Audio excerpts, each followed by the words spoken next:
శోభనా చలపతిరావు అనే శోభన్ బాబు గారు హీరోగా మారి పెద్ద సంచలనం చేశారు. అలాగే రమణారెడ్డి అనే ఆయన అమెరికా వెళ్ళి రిమ్స్గా మారాడు. ఈయన కూడా చాలా చాలా పైకి రావాలని నేను మనస్ఫూర్తిగా కోరుకుంటున్నాను. పేరు మార్పులోనే గొప్పతనం ఉంది. అంతేగాక ఈయన చాలా గట్స్ ఉన్న దర్శకుడు. మొదట రియల్ స్టోరీ అని ఒక సినిమా తీశాడు.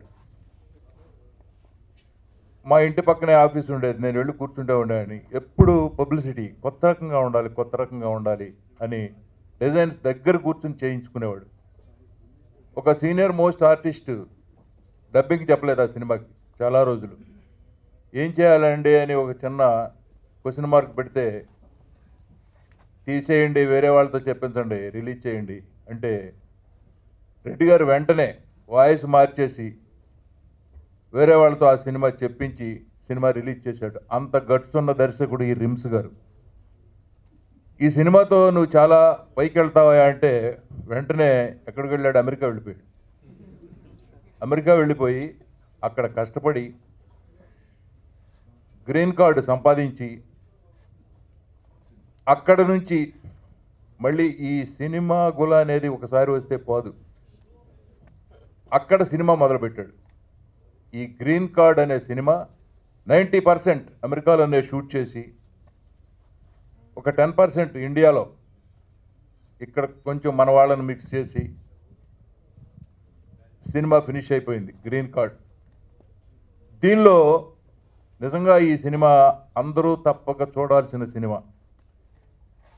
ఆయన అమెరికాలో ఉన్న కష్టాలు, తెలుగు వాళ్ళు పడే బాధలు అవన్నీ కూడా బాగా ఆకళింపు చేసుకున్న తర్వాత అవన్నీ కలిసి సినిమా తీశాడు. గ్రీన్ కార్డు కోసం ఎన్ని తిప్పలు పడతారు. గ్రీన్ కార్డు వచ్చిన తర్వాత అక్కడ పడే బాధలు ఏమిటి? మన వాళ్ళు వెళ్ళి పెట్రోల్ బంకుల్లో లేకపోతే టీ బంకుల్లో పనిచేస్తూ అక్కడ నల్లవాళ్ళని మన వాళ్ళని వాళ్ళు వైట్ పీపుల్ కాల్ చేస్తూ ఉంటే ఇవాళ రోజు ఒక న్యూస్ వింటూనే ఉన్నాం. ఈ ట్రంప్ గారు వచ్చిన తర్వాత జాత్యహంకారం పెరిగిందని వాళ్ళు అక్కడ మన వాళ్ళని కాల్ చేస్తూ ఉంటే ఏమీ చేయలేక పేపర్లోనూ టీవీల్లోనూ గోల పెడుతున్నాం తప్ప రియల్గా ఏమీ చేయట్లేదు మనం. దీనికి ఏం చేయాలి? పిల్లల్ని ఇండియాకి తీసుకొచ్చేయాలా లేకపోతే అక్కడ కంటిన్యూ చేయాలా? ఈ ప్రాబ్లమ్స్ అన్నీ కూడా ఇందులో బాగా డిస్కస్ చేశాడు. మ్యామ్, ఓ కుర్రాడు ఇక్కడ వీసా తీసుకొని అమెరికా చేరాక అతని లైఫ్ ఎలా ఉంటుంది, అదే ఈ సినిమా. నేను సాధ్యమైనంత వరకు వేషాలు కల్పితాలంటారు ప్రతి సినిమాలో. నేను కూడా ఫస్ట్ కార్డ్ అదే వేస్తున్నాను, కల్పితాలని. కానీ సినిమా మొత్తం నేను గత 15 సంవత్సరాల్లో అక్కడ చూసిందే. ఈ సినిమా పర్టికులర్గా నేను శోభనం రోజునే తమకు పుట్టబోయే పిల్లల్ని అమెరికా పంపించాలని నిర్ణయించుకునే జంటలకు, అలానే తమ కోసం పిల్లల్ని కాకుండా విదేశాలకు లేబర్ని కంటున్న మా తల్లిదండ్రులు లాంటి తల్లిదండ్రులకు ఈ సినిమా అంకితం అంటున్నా. ఎన్ఆర్ఐ ఒకప్పుడు మంచి అసలు ఒక ఇమేజ్ ఉండింది. ఇప్పుడు ఏమైపోయిందంటే మాకు అక్కడ సేఫ్టీ పోయింది. మీకు ఇంకో విషయం చెప్తానండి.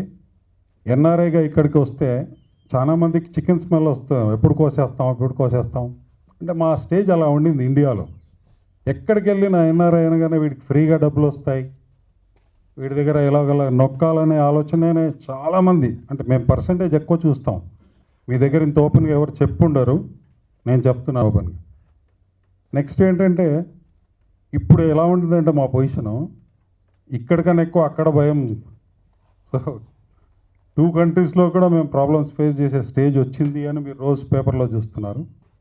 అలానే ఇందాక ఈ టీషర్ట్ ఒక ప్రెస్ రిపోర్టర్తో ఎందుకు చేయించాల్సి వచ్చింది అంటే కారణం మీకు చెప్పాలనుకుంటున్నానండి. ఫస్ట్ మన మైండ్లోకి వచ్చేది అమెరికా, గ్రీన్ కార్డ్. మేము ఈ సినిమా ఫస్ట్ అసలు ఎక్కడ స్టార్ట్ అయిందంటే, నేను యుఎస్లో గ్రీన్ కార్డ్ కోసమే వెళ్ళాను. అక్కడ చదువుకున్నాను, అక్కడే జాబ్ చేస్తూ ఉన్నాను. అలా ఏదో టైంపాస్కి ఇక్కడ మోడలింగ్ అవి ఇవి చేసుకుంటూ ఉన్న టైంలో నాకు మూవీలో ఆఫర్స్ రావడం మొదలుపెట్టాయి. అలా ఫస్ట్ ఆఫర్ వచ్చింది, సెకండ్ ఆఫర్లు వస్తే నేను చూస్తూ ఉన్నప్పుడు సడన్గా నాకు గ్రీన్ కార్డ్ అని అనిపించింది. అరే ఇదేదో అందరూ మన లైఫ్లో అందరూ ఎన్ఆర్ఐస్గా ఉండి అక్కడ సెటిల్ అవ్వాలనుకునే వాళ్ళందరూ లైఫ్లో వెళ్ళాల్సిన దారే కదా గ్రీన్ కార్డ్, ఏదో బాగుంది కదా అని చూస్తూ ఉన్నప్పుడు అప్పుడు రమణ గారు పరిచయం అయ్యారు.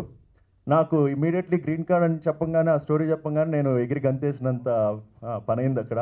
అండ్ ఎస్పెషలీ నాకు తండ్రి పాత్రలో చలపతిరావు గారు చేస్తున్నారంటే అప్పుడు నేను చాలా సంతోషపడ్డాను. సో అలా ఈ గ్రీన్ కార్డ్ అనే మూవీలో ఆఫర్ రావడం రమణ గారికి చాలా థ్యాంక్స్ చెప్పుకోవాలి. అండ్ తను చెప్పినట్లు ఈ మూవీ రెగ్యులర్ మూవీ కాదండి. ఏదో మూవీస్ అన్నీ యూఎస్లో తీశారంటే ఎలా ఉంటుంది, అక్కడికి వెళ్తారు, ఏదో అక్కడ న్యూయార్క్ బ్రిడ్జ్, లిబర్టీ స్టాట్యూ అవి చూపించేస్తారు, అంతా అయిపోతుంది, వచ్చేస్తారు.